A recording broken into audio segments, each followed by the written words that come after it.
Hello, everybody, and welcome to Music Industry Insights Worldwide. Today we have Stephen Hustle Hudson with us. Hi, Stephen, how are you?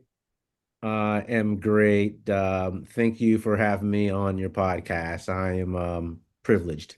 Thank you so much for taking your time out to teach us and also tell us about your story, your views, and what you've been through in the music industry. So, do you want to tell the listeners a little bit more about yourself, where you're from, and what you do? Sure, sure. I am originally from Washington, D.C. Yeah, I am a father. I am a son, and I have a older sister.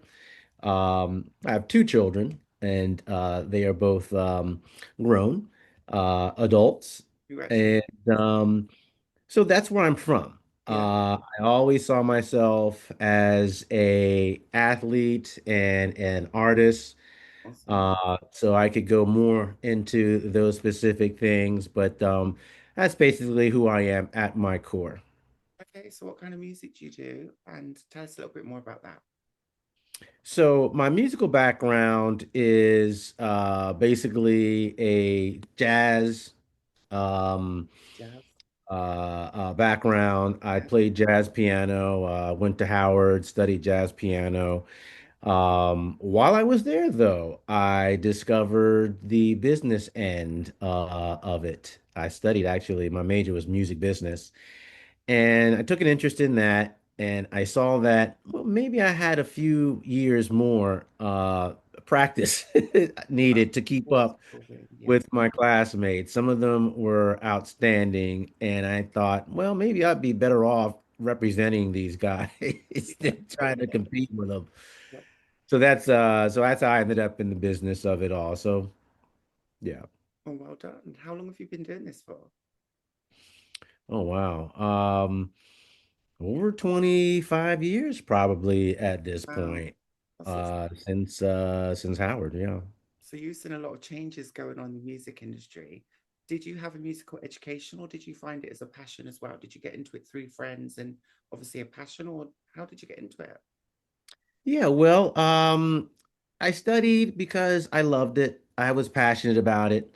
Yeah, But I didn't continue along that route. I switched over to business, like I said, and found a kind of a new passion. But I still do produce, and I have a label. I have projects and so on. You can find my music and so on. Um, but that is kind of what my educational and business acumen consists of. I also went to Full Sail University in Florida for my master's in entertainment business, yeah, kind of round out everything. yeah. You've had some really good educational background, so that's given you a good standing. So tell us, you've been in the music industry for over 25 years. What changes have you seen? What kind of things have kind of evolved over time? And how do you see the music industry now compared to back then? Wow. Well, there's probably two things that stand out right away. First, we kind of switched over to a digital platform, market, industry, a couple of decades ago, and that made it possible for people to sort of push their own projects, go independent, and so on, and build a career that way. Um, and So that changed the record business as a whole. But here today, we now have AI, artificial intelligence, which is becoming more and more prominent. And yeah, so people are embracing that as the future. Yeah. Um, so that's another big one. Who knows where it's going to end up, but it's here. Yeah, I totally agree with you. But do you know what I've also found is through these evolutions that we've had from Napster to, obviously we've had file sharing, then we've had digital downloads. But do you think the value of music has also gone down with those evolutions that have happened? Well, it's, to each his own. Yeah. If you talk to someone who's 15 or, younger even, they're going to have a completely different take, and they're the ones who are going to inherit all this and eventually be the music makers. They're fine with it. As it stands, I myself, I'm old school. Yes. Uh, I do like instrumentation, Yeah, people playing the music and dancing and singing at the same time.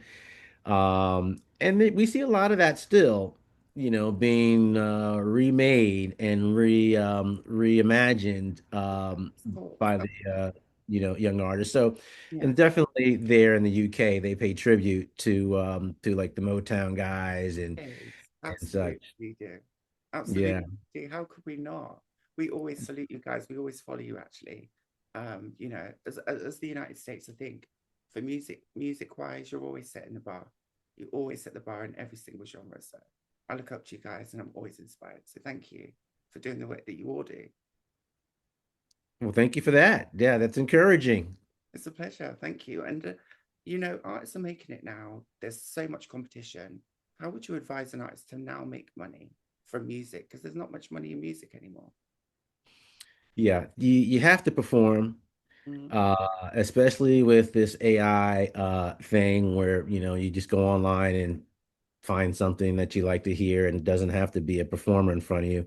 yeah, Uh, find a way to get in front of people, tour, because that's where you're going to make your money. It is really where you make your money. Selling records is, streams is important, but you're not going to get rich that way. 99% of us, as you know.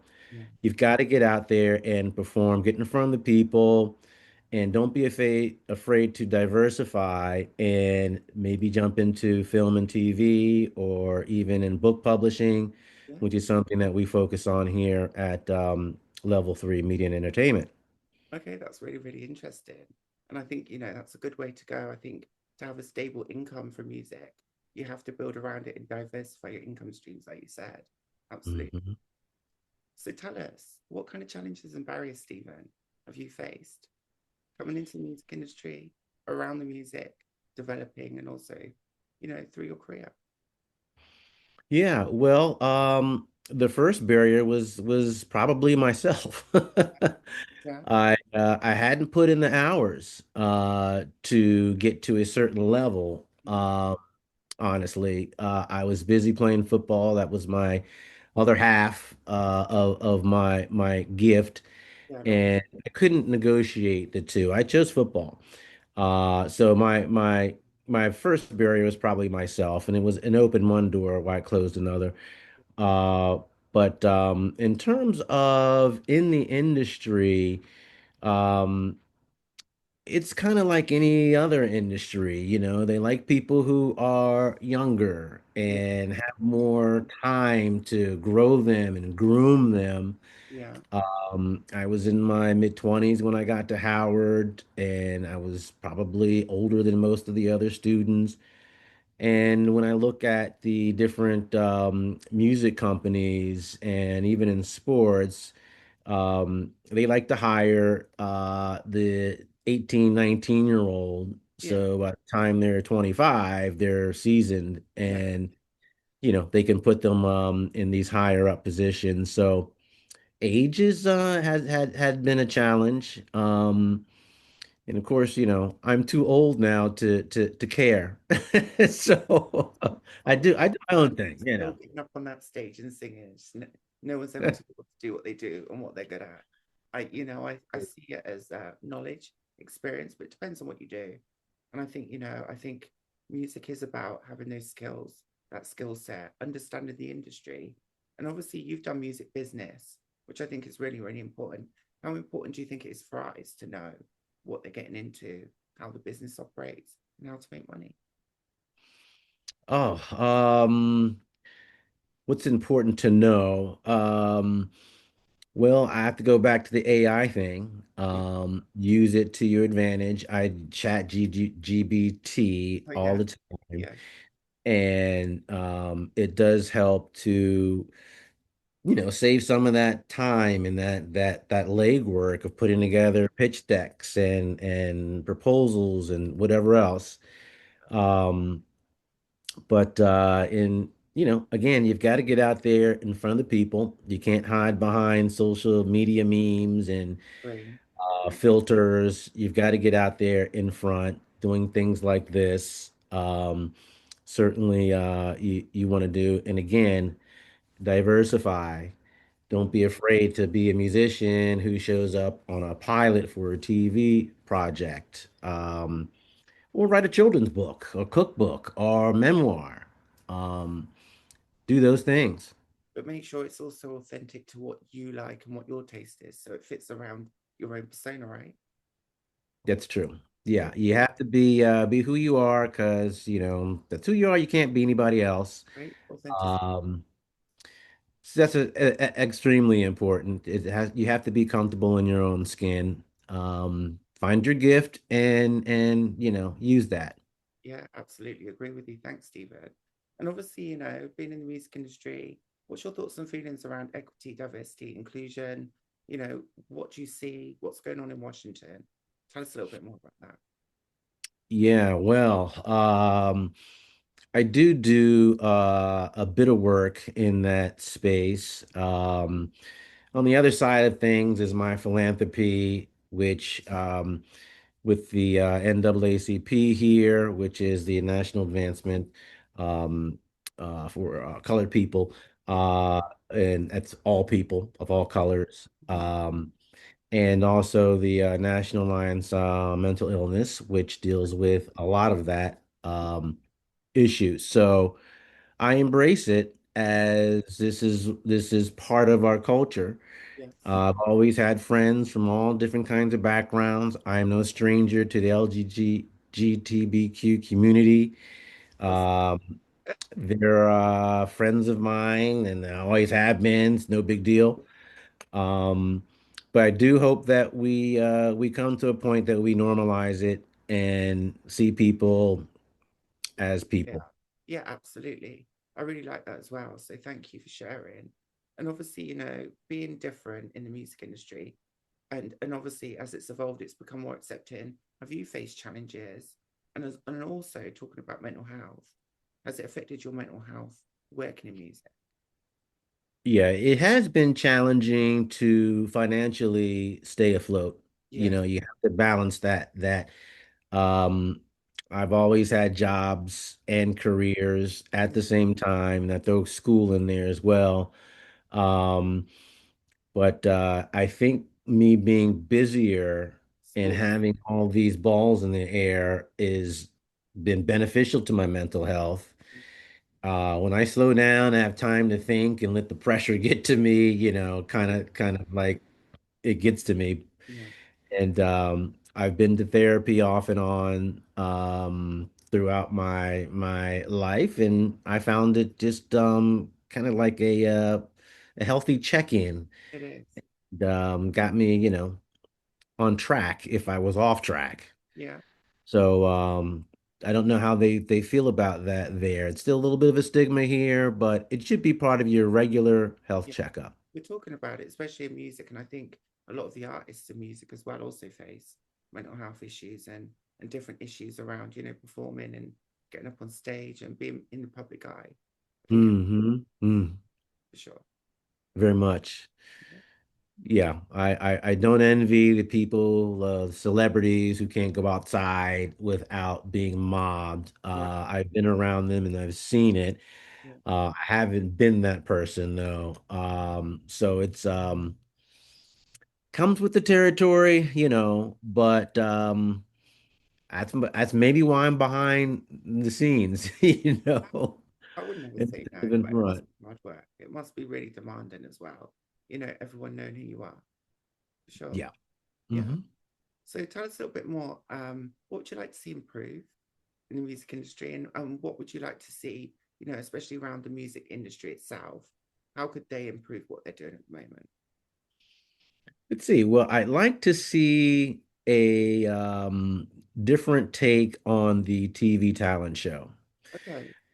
Okay, we have The Voice, X Factor, Idol, and on and on and on. Yeah. And I have my own project that I've produced called Viral Stardom, which is a TV talent show where we judge singers, songwriters, and rappers on their talent, but we also score their social media Well done. through the engagement with the social media community. So that's what I'd like to see. if I don't do it, someone's going to do it. Right. And I'd like to see now this might throw you. I don't know if you go back that far, but I'd like to see Soul Train come back. Soul Train was a place where we saw people dance and all these Hall of Fame, future Hall of Fame artists and Yes. current, trendy artists come on, and I kind of miss that. Yeah. Um, we don't really dance anymore. We don't get together and Ah, do those things that were so much a part of my upbringing. So those two things okay. I'd like to see come about. That sounds very interesting. I really like that and I hope it does come to pass. So keep us posted on that. And I'll also share the link for your talent show. So how can I Yes. come onto that or apply? Tell us a little bit more about that. Yeah, so Viral Stardom, and it's viralstardom.com. Yeah. It is a project that I started in 2022. We are currently in production of season one. As I said, we look at singers, songwriters, and rappers. You have to have three things to qualify for this show, okay? You have to be 18 years or older. Yeah. You have to have original material, and it has to be 30 seconds of a video that you shoot with your phone, with a Okay. camera crew, doesn't matter. Those three things will get you on the show in terms of the videos. Now, we don't have a stage for you to perform. That would be too many. So we're going to look at videos and start there. Then we narrow down our entrance to the final 20 and the final 10 when we switch to a live format at that point. Right. So that's what you got to do to get in this contest. Send us a video. Okay. So we'll leave the link in the description below for your website as well. Yes. Is that what we'll do? Yes. Yes. Yeah. I can Awesome. That drop sounds that in great. there. What does the winner get once they've won?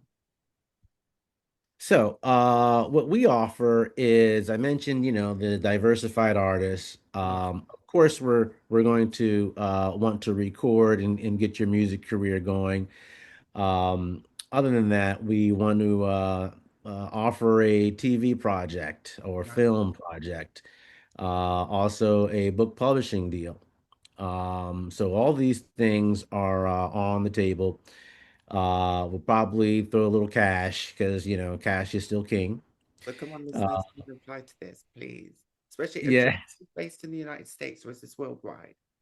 So far, we're only statewide. Okay. We do want to expand and into the global markets. Okay. Um, this is a business. We'll have to see if it's well received here. If it is, then why not? But the rules change once you get overseas, as you probably well know. Yeah. So you'll need very, very heavy backing at that point. But we hope to be there. Sure, absolutely.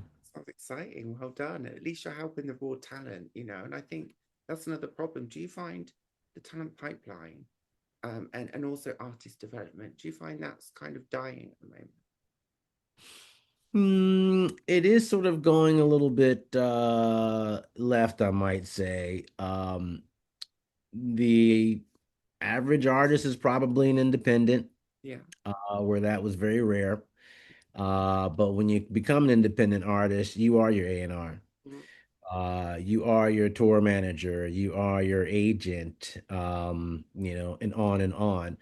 So, being an independent has become more of a way to keep your own money and keep an eye on things. So you do lose that structure that you would get with a major label. Um, that I think that answers the question. It does absolutely answer the question. Thank you. And what successes and wins do you have to date? And is there anything you would like to share with the listeners before we go? Oh, well, nothing that would be a short answer. I would just say overall, I've had success working with major artists. I've had a little bit of success in the TV market, Right. and I have to say, Viral Stardom will probably be the one thing I can say that I was a part of that did go somewhere. We're taking off. We'll see where we land. Um, Fingers and crossed. other than that, my philanthropy work, I think I'm proud of as well.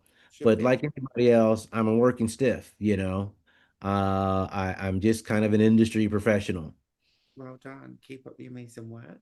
Thank you for your time. And if the listeners want to connect with you, find out more, where can they go to connect with you as well, Stephen?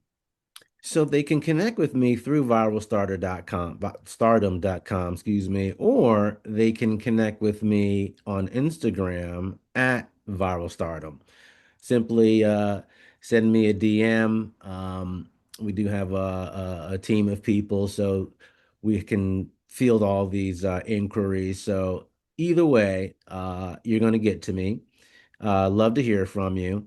That's viralstardom.com or at viralstardom on Instagram. Perfect. That's VIRALSTARDOM. I will leave the links in the description below. Thank you ever so much. Thank you for your time. I'll speak to you soon. All right. Thank you so much and see you soon. Speak to you soon. Bye. See ya.